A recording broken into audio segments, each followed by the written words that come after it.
вечная тревога, бесконечно пристальная вечная тропа, дымкою застеленный, еду в никуда, куда неведомо, страх на вираже, ускоряет образы мысли в голове, то, чего не может быть, серебро луны, перекресток времени, где не были мы, где миры затеряны.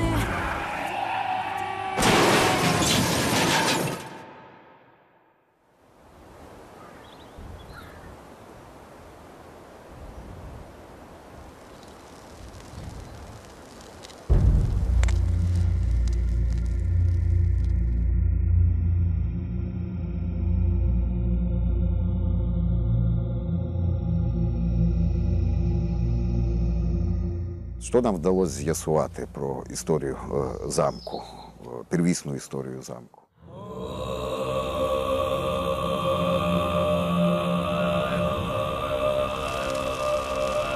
Коли ми говоримо про середньовіччя, воно деколи дивує, деколи шокує. Замок має свою ауру.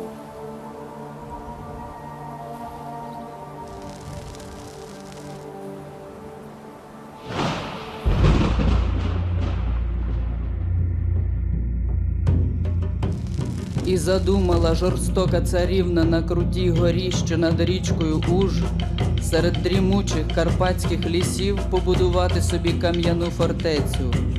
І потрібна їй була юна і незаймана дівчина.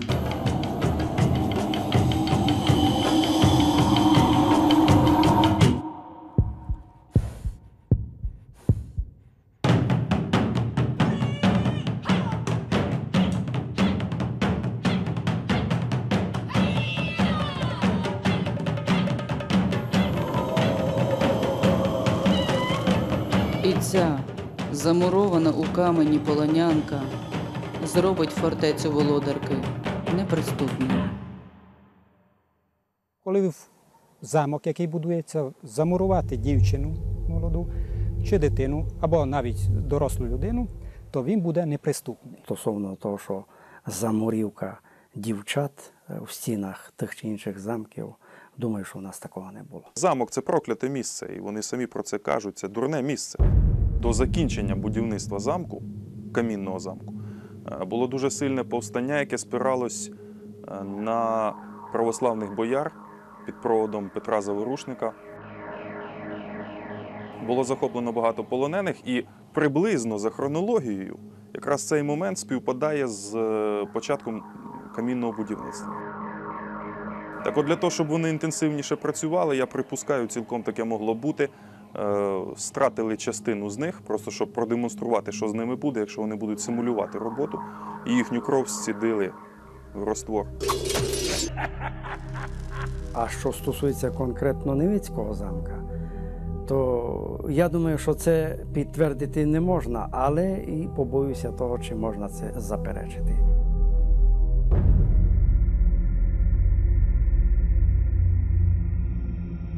Цей момент, мається на увазі, що дитяча кров і молоко, він пов'язаний із середньовічною угорською легендою чи науковою містифікацією, яка пов'язана з такою собі заможньою жінкою Кателіна Перені. Ержбет Баторі. Графіня Бона.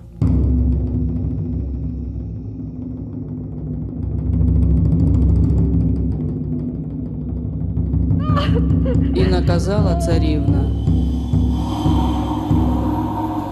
примішувати до вапна людську кров та материнське молоко.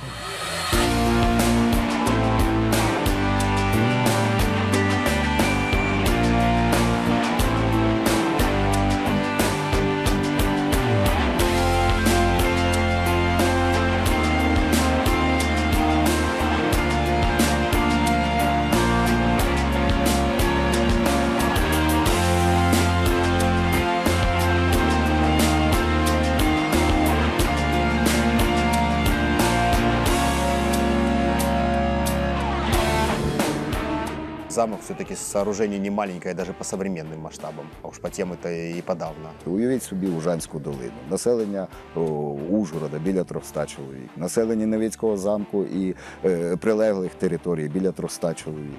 Пару сіл, де 10 хатинок. У 12 столітті вже є джерела, що цих селян, які жили навколо тут на цій Ужанській долині, в цій місцині, їх називали іобадо кастри, тобто селяни, які обслуговували тільки замок. Все. Інша справа, що з ними потім сталося.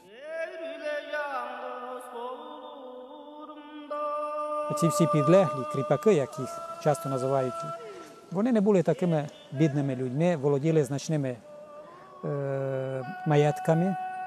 Окрім своєї хати і присадибного участка, вони ще мали по кілька гектарів земельного наділу. І пани, як звичайно, були зацікавлені в тому, щоб це були міцні господарі, які могли платити податки. Там було все одно. Чи то слав'янин магнат, чи то угорець, чи він француз, чи італієць, чи німець.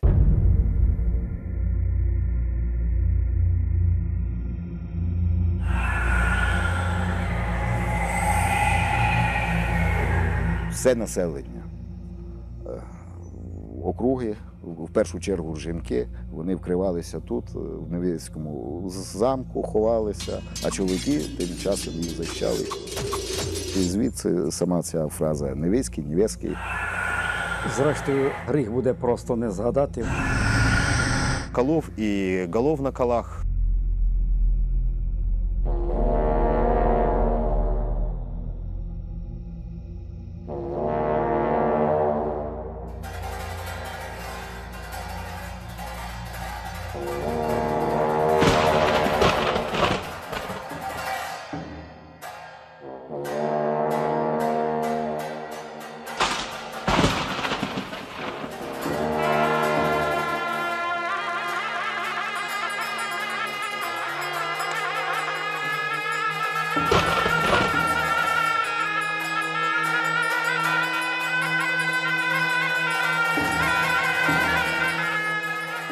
Така практика це не є тільки пов'язана з Дракулою, як таким, що вампіром.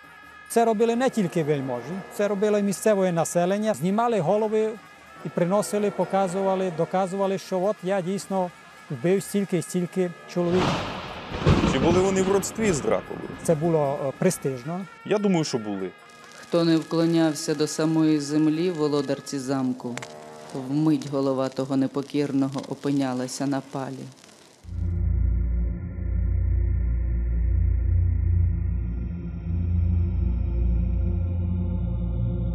Коли був вечір, ніч вже, темно, значить, надів білу простинь, вийшов на замкову стіну, але чогось не чути, діти не йдуть. І я пройшовся замковою стіною і пішов собі спокійнесенько у замковий табір іншою стежкою. І тут прибігає одна дуже така аж бліда дівчина і каже: «Дядя Саша, йдіть подивіться, там Погандіва гуляє по замку». Де? Я кажу, не може бути такого.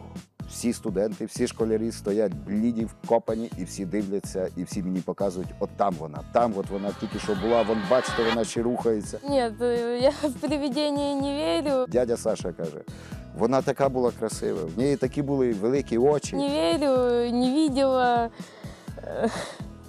Так що в ролі Погандіви в даному випадку виступав я. І навряд ли увижу.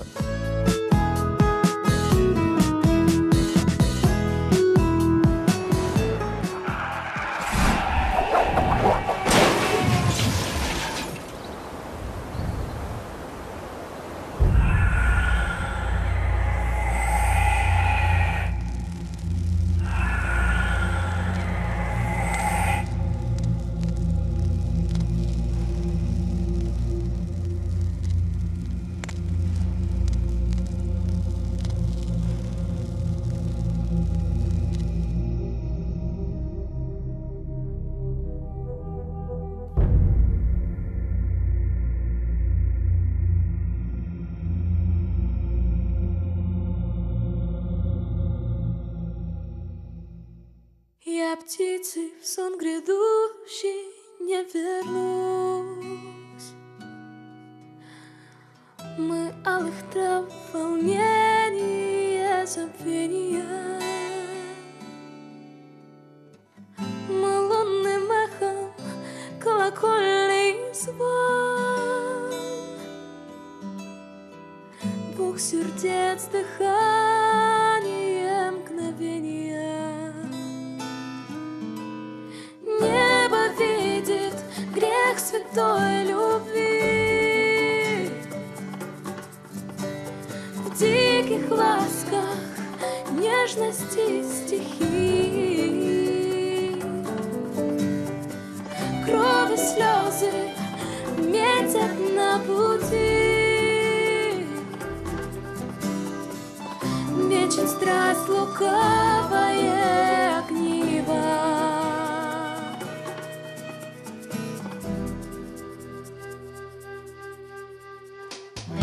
Я вновь останусь плачь. Вона вбивала своїх служниць і купалася в їхній крові. Стосовно косметичних властивостей крові, дійсно вірили в середньовіччя в те, що вона може давати такий ефект. Не могло бути тут такої жорстокості, то вже чересчур жорстоко. Але мусимо зважити і на те, що хочемо ми то чи не хочемо, ця місцина, Карпатський ареал, все-таки була під впливом багатовекторної культури із Західної Європи. Близькі родичі угорського двору, такі як Ержбет Баторій, могли.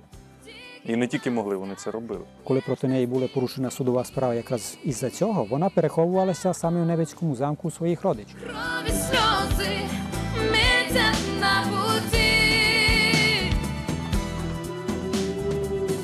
Мечет страсть лукавая. Ні, не вовчиця, це душа.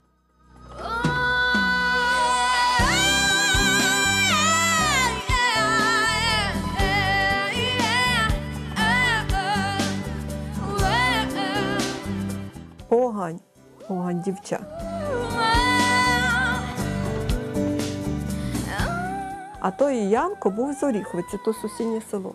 Справа в тому, що цього королевича Янко пов'язують із угорським королем Корвіном, Матяшом.